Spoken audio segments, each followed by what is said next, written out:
Real quick before we dive into this episode of the podcast, be sure to grab your free PDF copies of my latest books at frugal.show/free. Now on to the show. Welcome to the Frugalpreneur podcast. I am your host, Sarah St. John. This episode is what I refer to as a showcase episode where I feature a bootstrapped entrepreneur and they briefly share their tips, tricks, tactics, techniques, and tools that help them bootstrap their business and the successes and failures along the way. My hope is that each of these showcase episodes will provide at least one valuable takeaway that you could implement right away in your own bootstrap business journey. Now on to the episode. Hey, my name is Pham. So I started Asian Efficiency in 2011 and I dropped out of college and I wasn't quite sure what I wanted to do. But back around that time, blogging became really popular. And so I thought, you know what?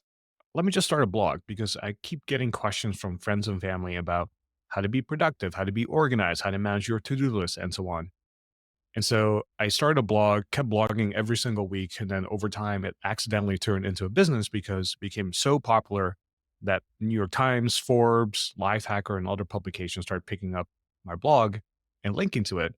And so over the last few years, I've been able to help over 15,000 clients now with their productivity, helping them become more productive at work and in life. And we do this through online courses. We have workshops, we have in-person training, offsite training, and we also have a podcast called The Productivity Show, where we share weekly productivity tips to help people become more productive. And this has always been a passion project of mine and something I'm very passionate about. And even to this day, I consider myself very lucky to be able to help people with something that I'm so excited about, get energized about, can talk about for on and on and on.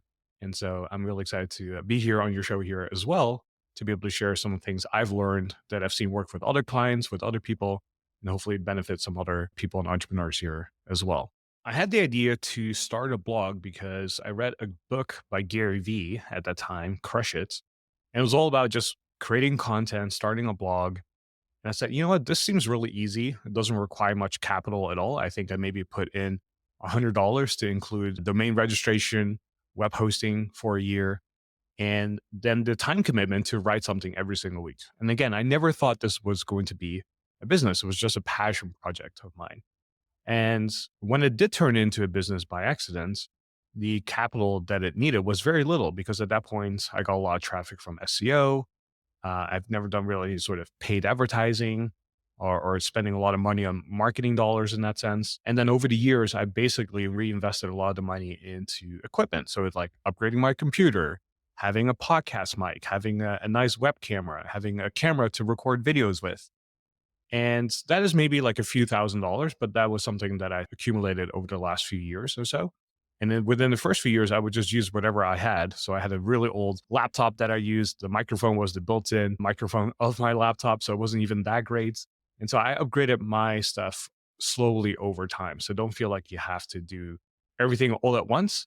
I recommend that you actually get into producing consistently first before you upgrade your equipment because that at the end of the day is more important than anything else. So I've never taken outside capital or anything like that.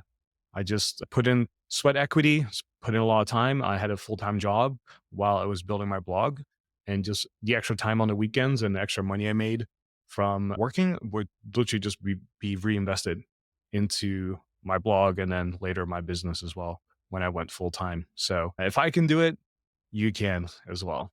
When I started Asian Efficiency, I learned about online courses. And so I thought, okay, this seems like a great idea and might be a great model. So let's give it a try. So I ended up researching what challenges people had around productivity. One of the major challenges was sleep. And sleep is the biggest force multiplier for productivity. If you can get enough sleep, then you're going to be way more productive than the person that doesn't get enough sleep. And so I did a lot of research on the internet and it seems like a big problem. So I thought, you know what? I'm going to create an online audio program, which is based on an audiobook and tell people how to sleep better and get better quality sleep. And so I launched it to my own audience and it completely flopped. I think I made maybe $400 in the first week. And remind you, I had like at that point, maybe 8 or 9,000 email subscribers. So it was very little money. It was maybe $20 for the ebook or the audiobook.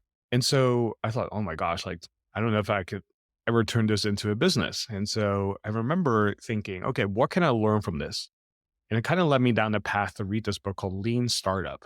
And the idea was instead of building a product hoping that it would succeed, which is what most companies do, what if you build a product alongside with a bunch of beta users that are ideal candidates and then build the product for free with them until they get success and then find customers based on that because now you've proven that it actually works. And so that's what I did for my second course. It turns out that my audience actually wanted solutions for task management, managing their to do list more effectively. So I built the product with them for about 4 or 5 months. And once I felt like it was really good, that's when I went to the whole public. And then that became a instant success. And I was able to essentially go full time with my business. And so it took one product failure to figure out how to actually do research, create products, create things that people actually want. And then the marketing was actually relatively easy because if you have such a good solution, especially if the pain point is very high, the marketing becomes almost automatic. And so that's one of the biggest things I learned is that you can have a great product, but if nobody wants it, nobody's going to buy. But if you can find a pain point that people have, built a product with them, and then launch it, you're going to see some great results. And every product since then has always been created this way. And that allowed us to be in business for over now 12 years now, going into 13 with no problems at all. And so think about how you can build products alongside with your audience. When I first started Asian Efficiency, I used tools that were mostly free. And again, this was 2011. So a lot of tools that we have today weren't available back then.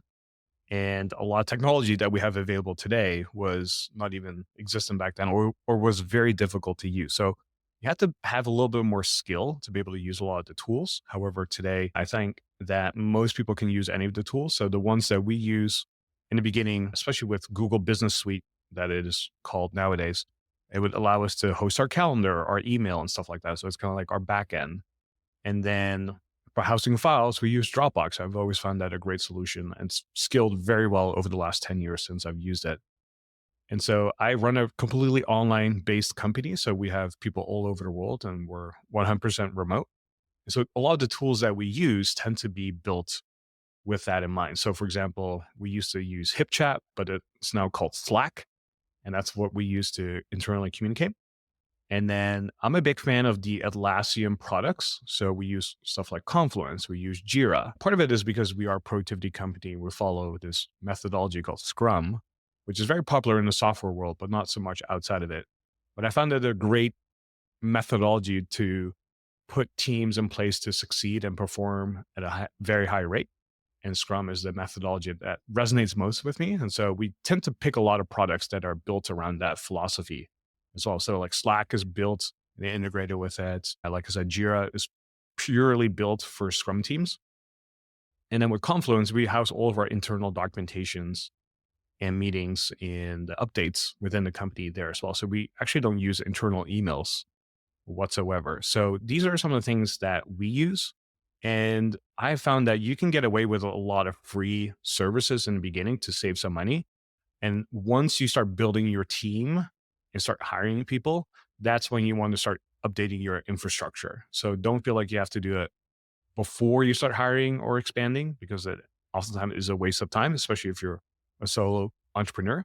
But as you start building your team, that's when you have to start thinking about what's the tech stack that I'm going to use? And is it scalable going from 2 to 10 people?